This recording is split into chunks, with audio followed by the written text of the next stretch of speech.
She had her first World Cup start at age 15. Now Mikaela Shiffrin is one of the hottest young skiers on the U.S. ski team. She is the youngest American to win a World Cup title. Now she has her sights on an Olympic gold. Let's get to know Mikaela Shiffrin. We're at the bottom of Copper Mountain. Mikaela Shiffrin has just finished her training run right here. How was your Super G training today? It was pretty awesome. It's good to get on Super G skis, and I haven't had that much time on them, so it's cool to just get on them and feel my way down the hill.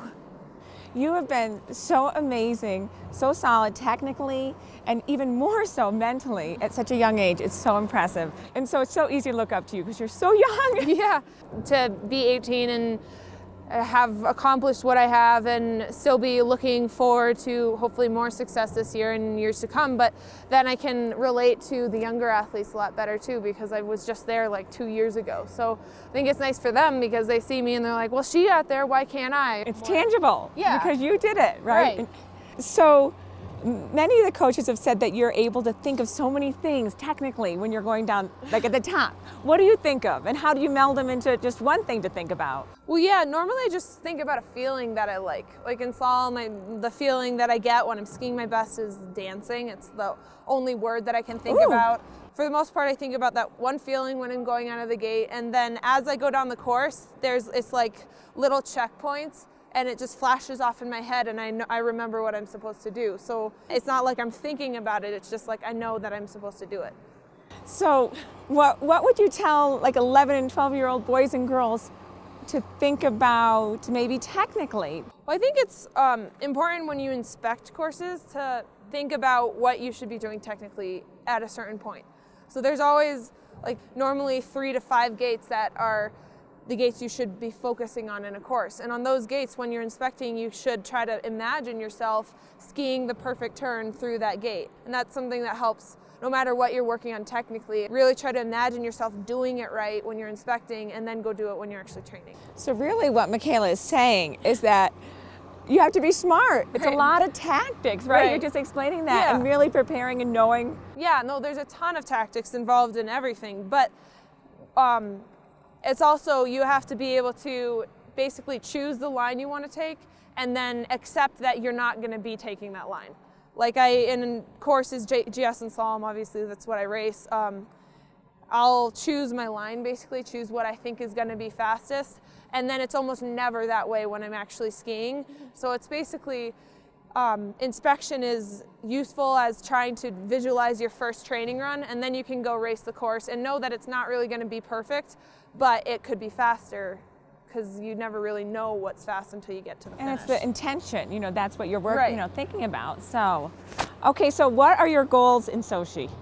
I know. I don't know. That's an easy question, isn't it? I mean, everybody's going to win gold, so I guess I should say that too. I want 2 gold medals, but there's still so many races between now and then. So I'm kind of trying to taper my energy a little bit so that I can be good for Sochi, but also be good for all the races in between now and then and the races after. And I'm trying to be efficient with my time, efficient with my energy, and just keep building my technique and my speed throughout the season. But I know that it's going to be a lot of work to try to win a gold there. So that's the goal. I mean, we're going to these races going for to the win. Gold. Yeah. Okay, I want to just go back to when you were little. I heard that when you were 5 and 6 and 7, and you'd come down and you always would have a quiet upper body. Did you get that when you were little? Because right now you're just so quiet, and I think it's a great attribute for your ski racing, but also when people look at you and the little kids look at you, they try to emulate that technique. Yeah, that was the first thing I heard ever when I learned how to ski, is my dad and mom saying, knees to skis, hands in front. So it's pretty much saying get forward with your knees and your feet and get your arms out in front, and that's like the center of balance position. So that's kind of been my mantra. Yeah. So do you want to tell the world anything? I mean, for me, you're such a role model to my kids and to so many young ski racers. I think the other biggest thing that they see is your passion and your work ethic, and that is just priceless. Well, yeah, I think one of the biggest things, is kind of a misconception, is that I've gotten here pretty quickly, and everybody seems really excited about my success, but now they're just trying to replicate it. And I think it's really important for people to realize that it's not just what I've done in the past 2 years. And it's not something that we didn't jot notes down as we went along, because when I was 3, 4, 5 years old, my parents weren't saying, oh, we're gonna do this because she needs to be a World Cup skier. There's so many things that you just can't replicate, and I think it's important for people to realize that and then carve their own path. Somebody else is gonna come up in a few years and probably do it better than I did. So if you're trying to just replicate what I did, you're always gonna be a step behind. And that's the biggest thing, is I was always like, I'm not trying to copy them, I'm trying to get ahead of them. Mikaela's tip is to have fun, and you're going to ski fast. Right. And do it your way. Totally. Good luck. Thanks.